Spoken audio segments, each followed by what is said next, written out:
Aprovecharlo al 100% porque es un tema que me da muchísimo interés. A mí también, que es vaca muerta, ¿no? Esto que se ha tornado un tema recurrente en la prensa, en cafés, en situaciones de divulgación, que ojalá se repitan cada vez más, porque está bueno que, como decíamos recién con nuestro invitado, el conocimiento científico se derrame en el saber popular y se puede entender de qué se está hablando cuando en los medios, en el sector político, se toman decisiones tan importantes para el país como nada más y nada menos que vaca muerta. Hoy a las 12 charla en la UNI y a las 5 de la tarde en la municipalidad, allí en el Franklin Arrelicano, para estar al tanto de esta situación. Por eso le damos la bienvenida al profesor doctor Ricardo Dastini, quien viene de Córdoba, y a Fernando Cañas, quien es de nuestra universidad, del Departamento de Geología. Gracias por venir. ¿Cómo les va? Bienvenidos. Gracias a ustedes. Gracias a usted por la invitación y gracias a Fernando por la amistad personal que nos une y por haberme invitado. ¿Han cursado juntos ustedes? Sí, ¿Han sido compañeros? Sí, hace unos cuantos años, cuando en realidad Vaca Muerta y la cuenca nauquina se estaba recién empezando a conocer algo, digamos. Ahora ya estamos hablando del periodo Jurásico. Sí, del Neolítico en realidad.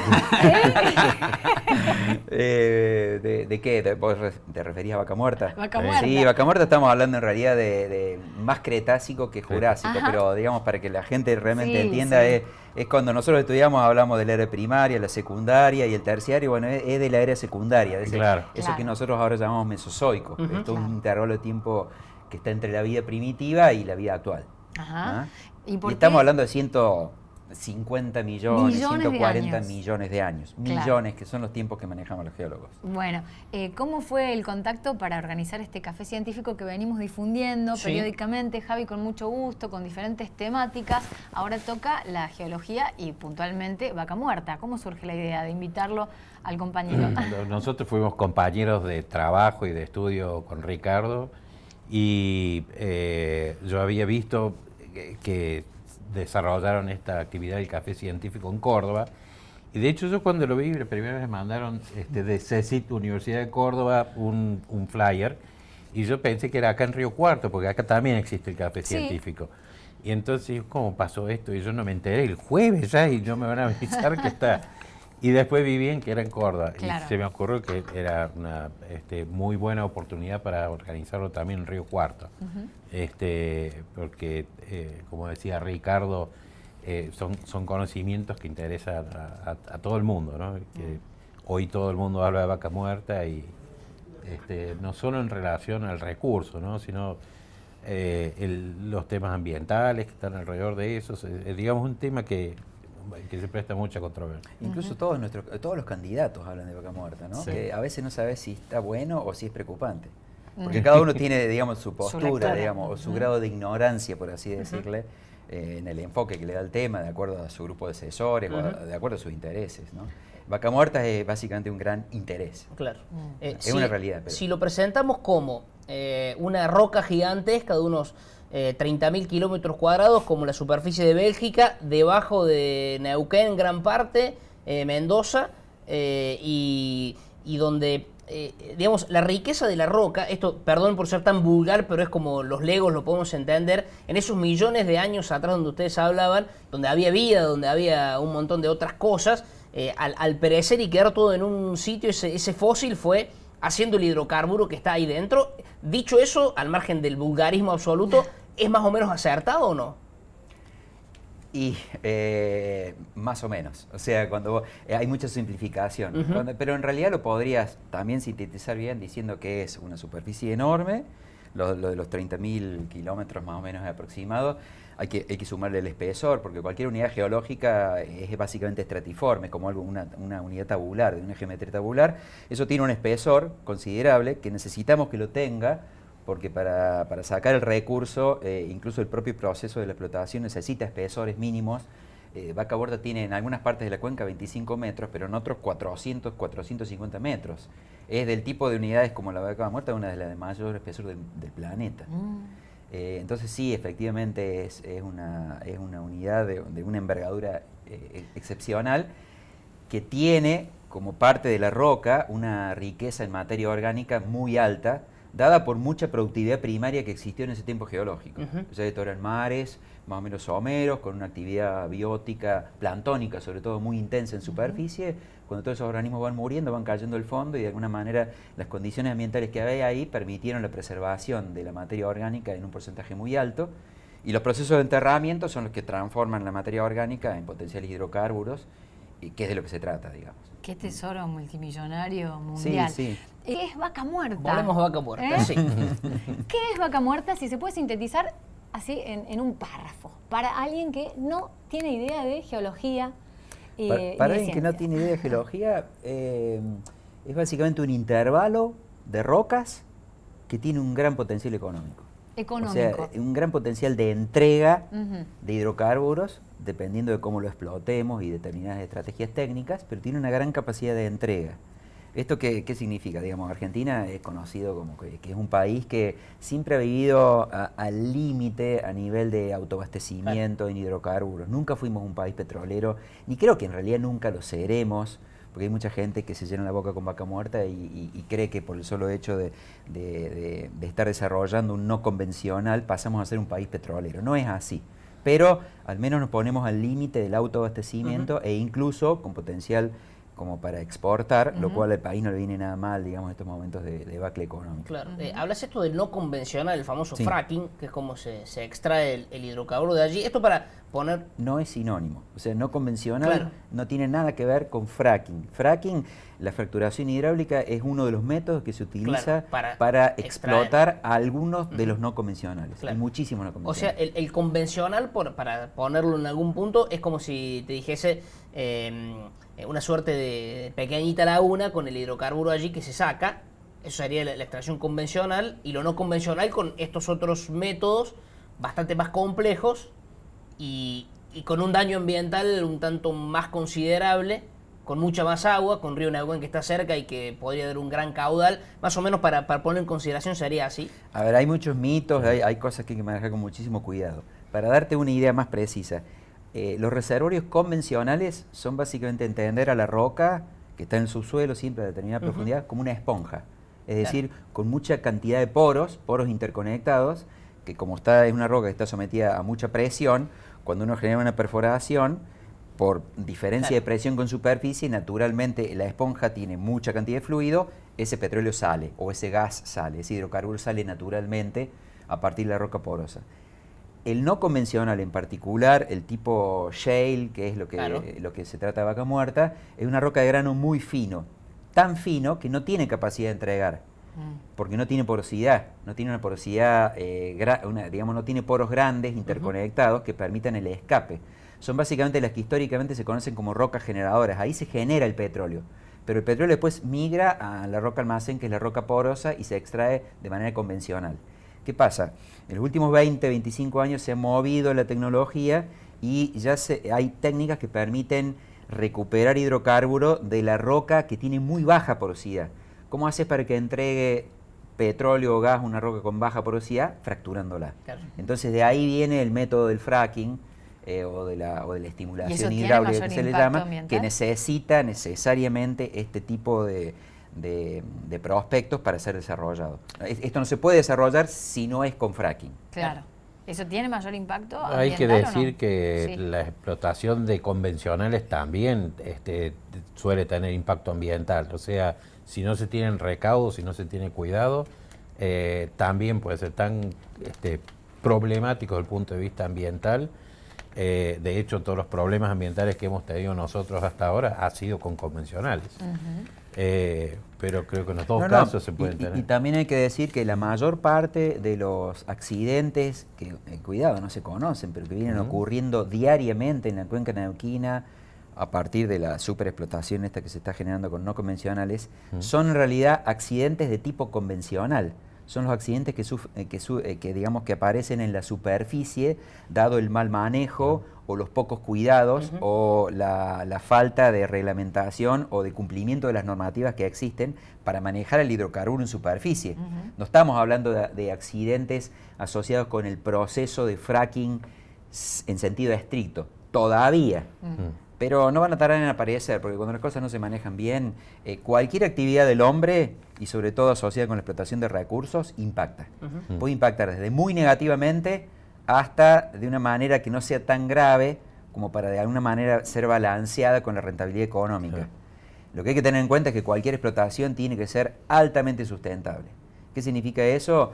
Que no podemos darnos el lujo de estar generando impactos negativos a nivel ecológico en zonas que están muy alejadas, o porque están muy alejadas y no las vemos, podemos estar escondiendo la basura bajo la alfombra. ¿Qué es lo que se hace con Neuquén?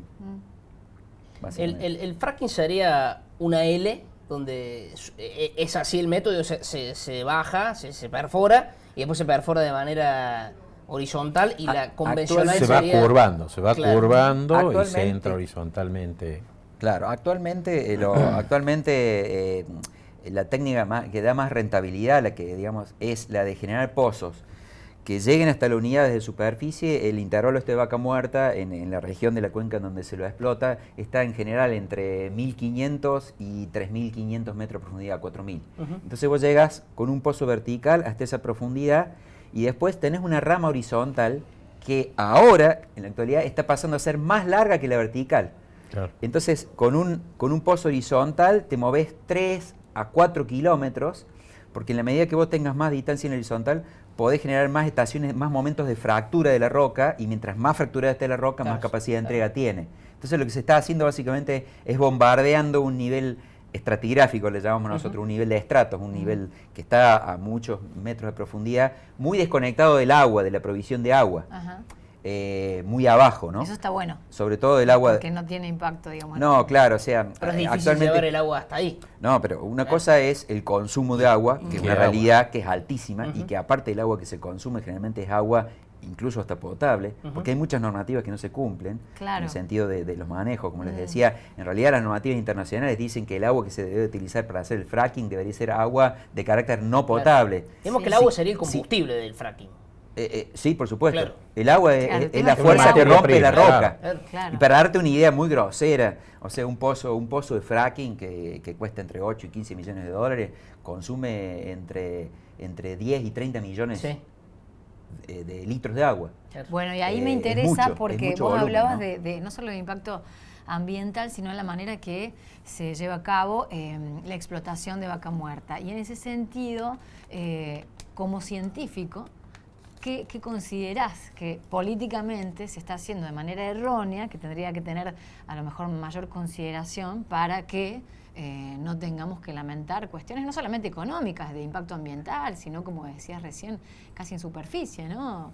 Sí. Accidentes y demás? Capaz que la perspectiva que tiene, digamos, un académico, una persona que se forma, digamos, en la universidad pública, o un investigador de CONICET, va a ser totalmente diferente de la que puede tener un geólogo interesado desde lo que es el ámbito empresarial, digamos, el empresario, o un geólogo que trabaja para una compañía petrolera. O sea, un texano sería un tipo para tenerlo ahí al No mar. te vayas muy lejos, acá tenemos a varios. Es que justamente esta diferencia de ópticas no está desvinculada del mundo de la política. O sea, cuando vos como presidente te rodeas de CEOs, de dueños de compañías que de última manejan tus recursos energéticos, son las compañías y las empresas que se están favoreciendo a sí mismas, porque básicamente van a tratar de generar toda una estrategia para favorecerse.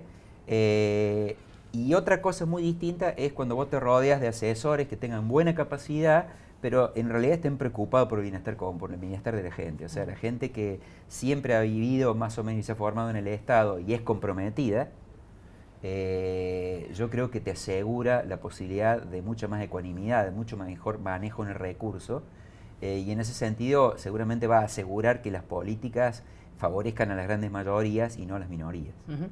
Lo último, tengo aquí unos datitos que son así tan locos, es decir, todo esto tenemos en superficie.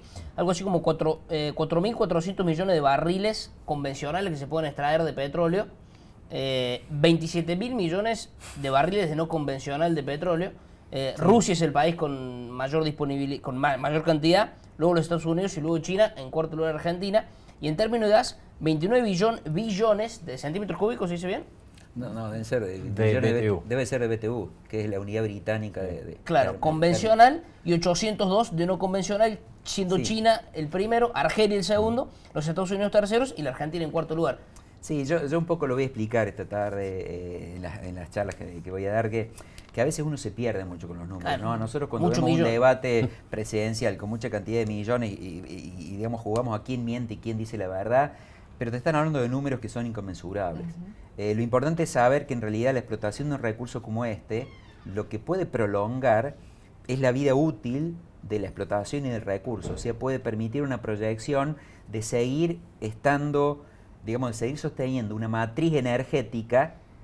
Antes del descubrimiento de Vaca Muerta, nosotros teníamos una proyección que teníamos petróleo para unos años más.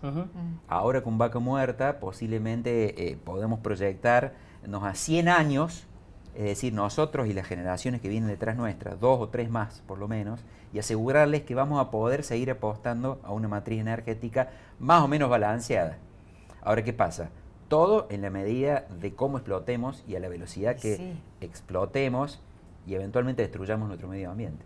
Por eso hay que tener tanto cuidado en lo que es el balance entre los ritmos de explotación, porque el desarrollo sustentable se basa básicamente en ser responsables y en asegurar la posteridad, los que vienen detrás nuestro pueden disfrutar de lo mismo que disfrutamos nosotros. Entonces, no podemos largarnos a sobreexplotar el recurso ofreciéndolo como garantía del pago de una deuda externa, por ejemplo, sino que nos tenemos que estar preocupando por el bienestar argentino y por nuestra energía. Claro. Preguntémosle a Venezuela, ¿no? Debería Sí. quedar en el Estado, no en No manos totalmente, privadas. pero mira, solamente para terminar, ustedes imagínense lo visionario que fue recuperar una compañía de bandera como YPF, que para muchos, digamos, ha sido muy criticable, y yo entiendo que 51% realmente no alcanza. Nosotros, por lo menos el Estado debería tener 75% para verdaderamente direccionarlo con políticas, porque no puede ser que, digamos, que el combustible YPF lo venda al mismo precio la gente que lo que lo vende Shell o eso. Claro. O sea, realmente no parece ser una empresa del Estado.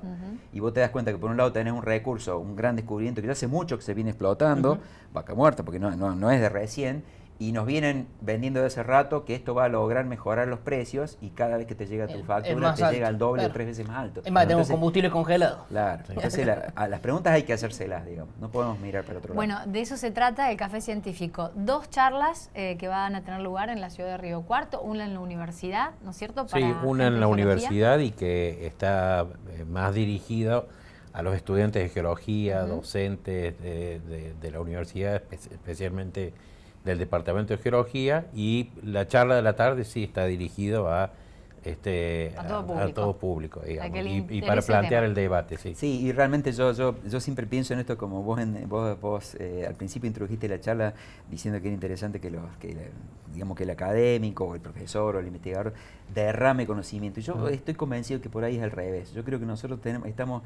tenemos que convencernos de que los saberes populares nos deberían ayudar mucho más de lo que creemos para elevar nuestra conciencia y para darnos cuenta que la razón de ser nuestra es la tranquilidad de la gente. O sea, nosotros nos tenemos que estar preocupando por el bienestar y la tranquilidad de la gente. Así que a mí me preocupó muy mucho la pregunta de la gente, porque es la que me ayuda a mí construir sentido.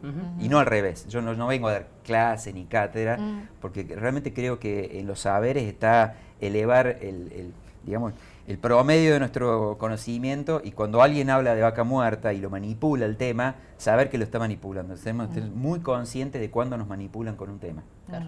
Bueno, Bueno, gracias por me eso. quedan muchas por esas preguntas para hacer herramientas. que a la tarde, si Dios A la quiere. tarde en el municipio, en Así es, el Arreguicano. Salón Sí. Arreguicano a las 17. A las ¿sí? 17. La invitación Gracias, hecha. Muchas gracias a gracias a ustedes. ustedes. Gracias por venir.